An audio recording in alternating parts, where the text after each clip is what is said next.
پاکستان معدنی ذخائر سے مالا مال ہے، قدرتی وسائل سے مستفید ہو کر قرضوں کے چنگل سے نکل سکتے ہیں۔ وزیر اعظم شہباز شریف کا منرلز فورم سے خطاب، کہا فورم کے انعقاد سے سرمایہ کاروں کے اعتماد میں اضافہ ہوگا، ملک میں مزید سرمایہ کاری آئے گی۔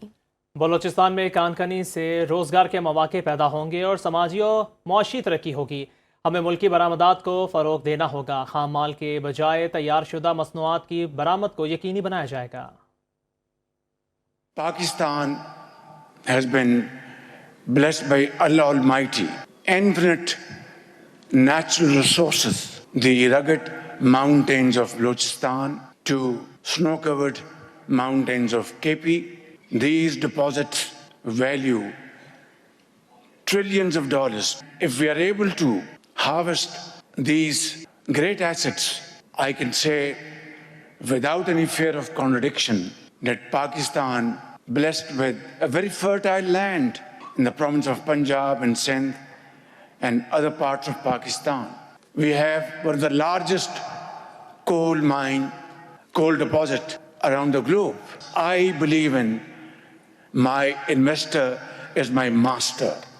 Army chief general Asim Munir کا کہنا ہے، پختہ یقین ہے پاکستان عالمی معدنی معیشت میں رہنما کے طور پر ابھرنے کو تیار ہے۔ ہمارا مقصد معدنی شعبے کے لیے افرادی قوت، مہارت اور انسانی وسائل پیدا کرنا ہے۔ پاکستانی عوام کے پیروں کے نیچے وسیع معدنی ذخائر ہیں۔ مایوسی کی کوئی گنجائش نہیں، اقتصادی سلامتی قومی سلامتی کے ایک اہم جز کے طور پر ابھری ہے۔ ریکوڈک پاکستان کی معاشی ترقی میں کلیدی کردار ادا کرے گا۔ سی ای او بیرک گولڈ مارک برسٹو کا انویسٹمنٹ فورم سے خطاب، کہا پاکستان معدنی وسائل کے باعث منفرد مقام رکھتا ہے، مستقبل میں معدنی وسائل ہی ترقی کا ذریعہ ہے۔ معدنی ذخائر کسی بھی ملک کی ترقی میں اہم کردار ادا کرتے ہیں۔ معدنیات کا حصول صنعتی شعبے کے لیے بہت ضروری ہے۔ ریکوڈک پاکستان کی معاشی ترقی میں کلیدی کردار ادا کرے گا۔ سی ای او بیرک گولڈ مارک برسٹو کا انویسٹمنٹ فورم سے خطاب، کہا پاکستان معدنی وسائل کے باعث منفرد مقام رکھتا ہے، مستقبل میں معدنی وسائل ہی ترقی کا ذریعہ ہے۔ معدنی ذخائر کسی بھی ملک کی ترقی میں اہم کردار ادا کرتے ہیں۔ معدنیات کا حصول صنعتی شعبے کے لیے بہت ضروری ہے۔ امریکی محکمہ خارجہ میں جنوبی وسطی ایشیا امور کے اعلیٰ عہدیدار ایرک مائک نے کہا ہے کہ وہ پاکستان کی مہمان نوازی سے لطف اندوز ہو رہے ہیں۔ امید ہے کہ اس فورم کے انعقاد سے امریکہ اور پاکستان کے تعلقات مزید مضبوط ہوں گے۔ امریکی صدر ڈونلڈ ٹرمپ نے بھی منرل اور معدنی وسائل کی اہمیت کو متعدد بار اجاگر کیا ہے۔ دونوں ممالک کے درمیان سویابین کی تجارت کا دوبارہ آغاز باعث مسرت ہے۔ 260,000 ٹن سویابین سے لدے 4 جہاز حال ہی میں پاکستان پہنچے ہیں۔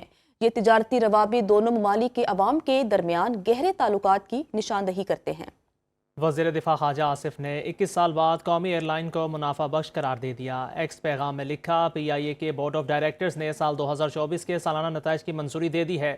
9.3 ارب روپے آپریشنل منافع جبکہ 26.2 ارب روپے خالص یا نیٹ منافع کمایا ہے۔ مزید کہا، پی آئی اے کا آپریٹنگ مارجن 12% سے زیادہ رہا، جو دنیا کی کسی بھی بہترین ایئر لائن کی پرفارمنس کا ہم پلہ ہے، جو ملکی معیشت اور نجکاری کے لیے بھی بہت اہم ہے۔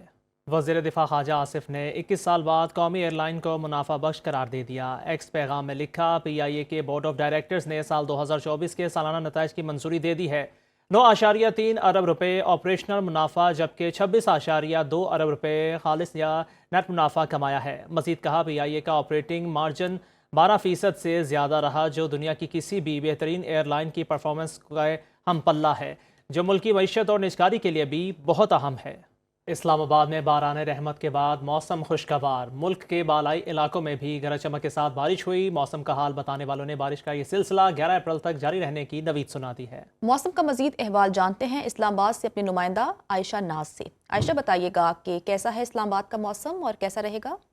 جی بالکل، اسلام آباد کا موسم کافی خوشگوار ہو گیا ہے۔ گزشتہ رات یہاں پر بارش ہوئی اور بڑی گرج چمک کے ساتھ بجلی کی کڑک کے ساتھ بارش ہوئی، جس کی وجہ سے کئی علاقوں کی بجلی جو ہے وہ بھی غائب ہو گئی۔ اس وقت بھی ہلکی ٹھنڈی ہوائیں چل رہی ہیں، آسمان پر بادل چھائے ہوئے ہیں اور محکمہ موسمیات کی جانب سے یہ پیش گوئی کی گئی ہے کہ یہ بارش کا سلسلہ جو ہے یہ 11 اپریل تک جاری رہے گا۔ لیکن اگر ملک کے دیگر علاقوں کی بات کر لی جائے تو پاکستان میں مغربی ہواؤں کی ایک لہر داخل ہو چکی ہے جو بالائی علاقوں کو متاثر کر رہی ہے۔ آزاد کشمیر، گلگت بلتستان اور جو خیبر پختونخوا کے جو بالائی علاقے ہیں وہاں پر بھی گرج چمک کے ساتھ بارش اور چند مقامات پر یالہ باری ہوئی ہے اور یہ سلسلہ جو ہے یہ آگے بھی بڑھنے والا ہے۔ اس کے علاوہ جو بلوچستان، سندھ اور پنجاب کے بالائی علاقے ہیں وہاں پر بھی جھکڑ گرج چمک کے ساتھ بارش کے امکانات بتائے جا رہے ہیں۔ وہاں پر گرمی جو ہے وہ کم ہوگی، لیکن جو وسطی اور جنوبی علاقے ہیں وہاں پر گرمی کی درجہ حرارت جو ہے بڑھنے کے امکانات بتائے جا رہے ہیں۔ اگر اسلام آباد کے درجہ حرارت کی بات کی جائے تو اس وقت اسلام آباد کا درجہ حرارت 24 ڈگری سینٹی گریڈ ریکارڈ کیا گیا ہے۔ اور وسطی علاقے گرم ہیں، بالائی علاقوں میں بارش ہو رہی ہے۔ عائشہ ناز ہمارے ساتھ موجود تھی اور موسم کا احوال بتا رہی تھی۔ عائشہ، آپ کا بہت شکریہ۔